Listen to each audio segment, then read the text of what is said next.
Hello everyone, this is Anjali और स्वागत है आपका मेरे चैनल लर्न विद अंजलि में। इस वीडियो में हम डिस्कस करने वाले हैं लाइफ साइकिल असेसमेंट के बारे में। तो उससे पहले हम जान लेते हैं कि what is this green trend.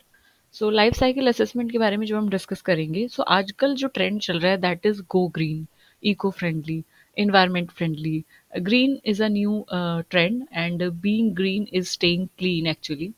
सो आपने देखा होगा कि आजकल क्या होने लगा है कि इंडस्ट्री एंड जो कॉरपोरेट्स है they are looking for ways to green their products and their services and the processes. So जब भी वो कोई प्रोडक्ट बनाते हैं तो they try to make it eco friendly. Green मतलब that is something eco friendly, environment friendly, that is not toxic. So try to make their product green, their services green, and the processes which they are using to make that product. So they try कि उससे कोई भी harmful pollutant या कोई भी harmful toxicant environment में release ना हो. So they try to make it green. इसके अलावा जो फैमिलीज़ हैं, जो भी इंडिविजुअल्स हैं, जो कम्युनिटीज़ हैं, they are making their houses green. किस तरीके से, जैसे आप इस पिक्चर में देख सकते हैं। तो अगर क्योंकि अभी स्काई स्क्रैपर्स बिल्डिंग बनने लगी, मतलब ऐसी बिल्डिंग्स जो जिसे बोलते हैं गगनचुंबी, मतलब जो काफ़ी हाइटेड होती हैं, यू कैन से। तो वहाँ पे हम हर जगह सॉइल, तो क्योंकि वो ग्राउंड पे नहीं है तो हर जगह सॉइल की अवेलेबिलिटी नहीं होगी। तो हम जो पार्क्स हैं, जो एक तरीके से नेचर है, नेचर को हम बिल्डिंग्स के ही पास लेके आ गए। सो यू कैन सी कि किस तरीके से हमने वहाँ पे गार्डन्स, बालकनी में पार्क्स, ये सब बनाना स्टार्ट कर दिया। इसके अलावा जैसे वॉल्स हैं, तो वॉल्स पे ये जो you can say this green part what you see, that is something known as, कि इनको बोला जाता है बायोफिल्टर्स। तो इस पे कुछ ऐसे प्लांट्स लगाए जाते हैं जो कि वहाँ से गुजरने वाली एयर को प्यूरिफाई करते हैं, क्लीन करते हैं। सो दे एक्ट एज बायोफिल्टर। और इसमें एनर्जी इंटेंसिव, एनर्जी जो एनर्जी कम कंज्यूम करते हैं, ऐसे अप्लायंसेस यूज़ किए जाते हैं। इसके अलावा रीन्यूएबल एनर्जी सोर्सेज से एनर्जी डिराइव की जाती है, जैसे कि सोलर हीटर, सोलर कुकर्स और सोलर पैनल्स का यूज़ किया जाता है। तो इस तरीके से individuals are now heading toward to make their homes, make their lifestyle green, ताकि वो सस्टेनेबिलिटी की तरफ हेड टुवर्ड करें। So now yes, green is a new trend. But हमें पता कैसे चलेगा that something what we are using, जो चीज़ हम यूज़ कर रहे हैं, समथिंग जो प्रोसेस हम यूज़ कर रहे हैं, जो services, whatever company, whichever company, if any company is providing service to anyone, तो वो ग्रीन सर्विस है, वो इको फ्रेंडली है, वो इन्वायरमेंट फ्रेंडली है, या वो कोई भी टॉक्सिकेंट इन्वायरमेंट में रिलीज नहीं कर रहा है। ये क्वांटिफाई हम कैसे करेंगे, पता हमें कैसे चलेगा? जो प्रोडक्ट, जो हाउस में हम रह रहे हैं, वो actually green house gas emission में कंट्रीब्यूट नहीं कर रहा है, या हमारी जो एक्टिविटीज़ है वो ग्रीन हाउस गैस एमिशन नहीं कर रही है, ग्लोबल वार्मिंग क्रिएट नहीं कर रहे हैं, या हम क्लाइमेट चेंज में कंट्रीब्यूट नहीं कर रहे हैं। ये सब चीज़ें हमें पता कैसे चलेंगी? So how can you tell if something is really green? So what is currently happening to achieve this goal? What now we are doing to achieve this goal? तो इस क्वेश्चन का आंसर करने के लिए साइंटिफिकली हमने एक तरीका निकाला, and that scientific way to answer this question, and that scientific approach to answer this question, and the scientific approach to tell whether something is green or not, whether something is good for environment to whole of his life or not, वो जो तरीका है कि whole of the life के लिए कोई भी जो प्रोडक्ट है, सर्विस है, वो इको फ्रेंडली है, इन्वायरमेंटल फ्रेंडली है कि नहीं है, इस चीज़ को क्वांटिफाई करने के लिए, इसको बताने के लिए जो हमारा साइंटिफिक तरीका है, वो है life cycle assessment. So this here we come to life cycle assessment. तो यहाँ से लाइफ साइकिल असेसमेंट पिक्चर में आता है।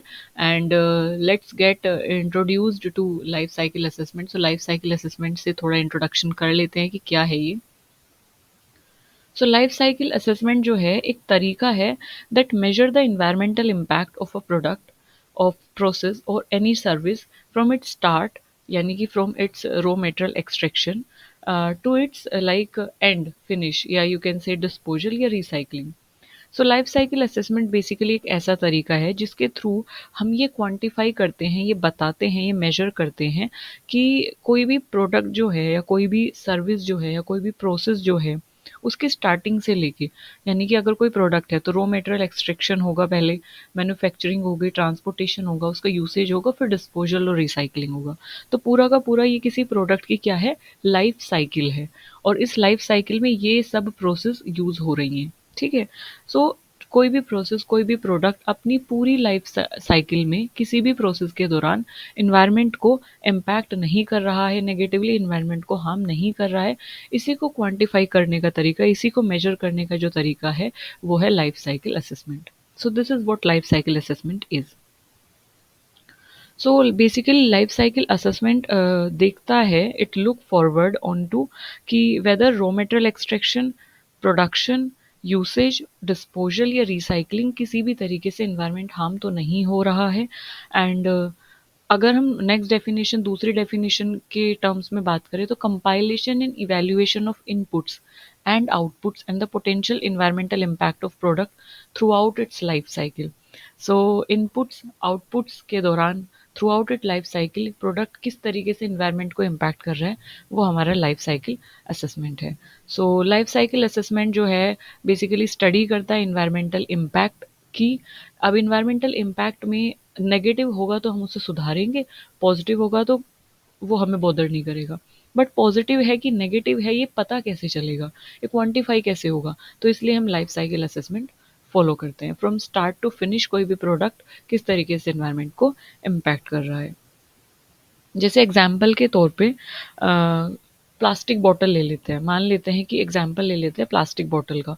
सो if we want to assess the life cycle assessment, हम अगर करने वाले हैं प्लास्टिक बॉटल का और हम देखने वाले हैं कि क्या इम्पैक्ट डालता है प्लास्टिक बॉटल इन्वायरमेंट में, तो हम क्या क्या चीज़ें क्वांटिफाई करेंगे, क्या क्या चीज़ें हम मेजर करेंगे, क्या चीज़ें देखेंगे? हम देखेंगे कि कितनी एनर्जी, कितने रिसोर्स यूज़ हुआ है while we are making that plastic bottle. तो जब हम प्लास्टिक बॉटल को मैन्युफैक्चर कर रहे हैं, उसको बना रहे हैं, तो कितना एनर्जी उसमें यूज़ हुआ है, कितने रिसोर्सेज उसमें यूज़ हुए हैं। इसके अलावा जब उसको हम यूज़ कर रहे हैं, जब हमने उसको डिस्पोज किया है, तो कितना पोल्यूशन उससे क्रिएट हो रहा है, किस लेवल का पोल्यूशन उससे क्रिएट हो रहा है, किस डोमेन में पोल्यूशन क्रिएट हो रहा है, यानी किस एरिया में क्रिएट हो रहा है, whether it is on land, whether it is in water और in air. So all those things. And the impact of transporting it to stores, when we are transporting that bottle, bottles basically बहुत सारी होंगी, तो transportation के दौरान जो plastic bottle के transportation की वजह से कितना इम्पैक्ट इन्वायरमेंट पे हो रहा है, और फाइनली जब उसको थ्रो किया गया तो फिर वो किस तरीके से इन्वायरमेंट को इम्पैक्ट कर रही है। तो ये एक स्मॉल लाइफ साइकिल असेसमेंट था एक प्लास्टिक बॉटल का। So starting from all the process हम स्टार्ट करते हैं, और हर प्रोसेस में हम क्वांटिफाई करते हैं, हर प्रोसेस में हम देखते हैं कि किस तरीके का इनपुट देने पे किस तरीके का आउटपुट ये दे रहा है। And that this information is used to improve process, support policy and to provide a sound basis for informed decision। अब जब हमें, क्योंकि हर प्रोडक्ट की जो लाइफ साइकिल स्टेजेस है वो पता है, और हम हर लाइफ साइकिल स्टेज पे ये देख चुके हैं लाइफ साइकिल असेसमेंट से कि कितना इम्पैक्ट होगा, किस तरीके से एनर्जी यूसेज होगा, किस तरीके से वेस्ट रिलीज होगा। और जब हमें लगता है कि चीज़ें ठीक नहीं चल रही हैं, ख़राब हैं, या everything is not going toward the right direction, तो फिर हम क्या करते हैं, we try to improve the process, we try to put solutions in that and try to improve the process, we try to support the policies, and हम एक decision पे आते हैं so that we can minimize the impact on the environment. So yes, this is it about life cycle assessment. And if we talk about this and if we talk about how it is protecting the environment, or how LCA is useful tool, सो किस तरीके से जो LCA है वो useful है environment के लिए या फिर हमारे लिए, या why should we use that, हमें क्यों वो करना चाहिए। सो इसका सिंपल सा एक तरीके से आंसर ये है कि जब हम कोई भी प्रोडक्ट को मैन्युफैक्चर कर रहे हैं तो prevention is better than cure, कि रादर देन जब हम उसकी मैन्युफैक्चरिंग स्टार्ट कर दें, प्रोडक्शन स्टार्ट कर दें, ट्रांसपोर्टेशन स्टार्ट करें, तब वो इन्वायरमेंट को हार्म करे। सो उससे पहले है कि हम उसका एक असेसमेंट कर लें एंड एक बेटर डिसीजन मेकिंग पे आ जाएं। सो लाइफ साइकिल असेसमेंट जो है that helps in better decision making. So जैसे कंपनीज हैं, पॉलिसी मेकर्स हैं, तो they use LCA to choose material and to choose that process which is less harmful toward environment, है ना। सो इस तरीके की मैन्युफैक्चरिंग प्रोसेस यूज़ करें, इस तरीके के रॉ मटेरियल यूज़ करें, ताकि जब हम प्रोडक्ट को मैन्युफैक्चर करें तो जब वो मार्केट में आए तो उसका जो इम्पैक्ट हो वो कम हो, हार्म जो हो उसका कम हो। सो बेटर डिसीजन मेकिंग इससे कर सकते हैं। एनर्जी और रिसोर्स को हम एफिशिएंटली यूज़ कर सकते हैं। सो जब कोई भी प्रोसेस पे हम फोकस करते हैं, चाहे वो मैन्युफैक्चरिंग हो, ट्रांसपोर्टेशन हो या यूसेज हो, so we basically highlight the area जहाँ पे एनर्जी यूज़ हो रही है, जहाँ पे वाटर कंजप्शन हो रहा है, जहाँ पे रॉ मटेरियल यूज़ हो रहा है। तो जब हम चीज़ों को फाइंड आउट कर पाएंगे कि कितना वाटर यूज़ हो रहा है, कितनी एनर्जी यूज़ हो रही है, so on that area we can easily minimize the use, we can quantify the use, we can save the material. So yes, it helps in resource you can say saving, and resource saving के साथ साथ ही resource को किस तरीके से efficiently use करना है उसमें भी ये हेल्प करता है। साथ ही साथ, क्योंकि जब हम लाइफ साइकिल असेसमेंट करते हैं तो लास्ट में एक स्टेज आती है डिस्पोजल की। सो डिस्पोजल और रिसाइकलिंग, क्योंकि जब हम प्रोडक्ट स्टार्टिंग से इस तरीके से मैन्युफैक्चर करेंगे कि हम लास्ट में ये देखेंगे कि हम उसको रिसाइकिल कर सकते हैं या डिस्पोज करेंगे, इट शुड बी बायोडिग्रेडेबल, ताकि वो इन्वायरमेंट को लास्ट में आके हार्म ना करे। सो वेस्ट रिडक्शन भी लाइफ साइकिल असेसमेंट से होता है, because we analyze the entire life cycle of any product. So जब हम पूरी लाइफ साइकिल को एनालाइज करते हैं किसी भी प्रोडक्ट की, सो जो LCA है वो वेस्ट और पोल्यूशन क्रिएशन को भी मिनिमाइज करने में हेल्प करता है। इसके साथ साथ, क्योंकि हम लाइफ साइकिल असेसमेंट कर रहे हैं, तो हम प्रोडक्ट में चाहे वो रॉ मटेरियल को सेलेक्ट करना है या फिर एनर्जी एफिशिएंट प्रोसेसेस को लाना है, तो कहीं ना कहीं हम प्रोडक्ट की डिज़ाइनिंग इस तरीके से करते हैं कि प्रोडक्ट जो है वो लॉन्ग रन में सस्टेनेबल रहे। So basically, it support eco-friendly innovations, और it support environment friendly या sustainable product। Life cycle assessment से हम मोर सस्टेनेबल प्रोडक्ट बना सकते हैं। And yes, life cycle assessment बहुत सारे इन्वायरमेंटल लॉज और बहुत सारे सर्टिफिकेशंस के ऊपर काम करता है, तो इसीलिए कोई भी जो रूल्स, बेसिकली हम रूल्स और रेगुलेशन के अंडर बाइंड होके काम को करते हैं। तो ये इंश्योर करता है, यानी कि लाइफ साइकिल असेसमेंट ये इंश्योर करता है कि सस्टेनेबिलिटी के साथ साथ जो भी इन्वायरमेंटल स्टैंडर्ड्स हैं वो भी फॉलो हों, जो इन्वायरमेंटल लॉज हैं वो भी साथ साथ फॉलो हों।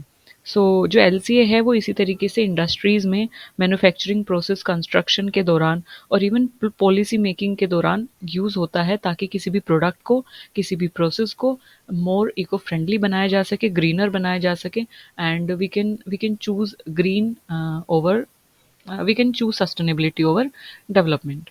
So yes, this is it in this video about life cycle assessment. And if you have any query, please feel free to ask me in the comment section. I will be more than happy to cater that. And thank you for listening me so patiently. Bye bye.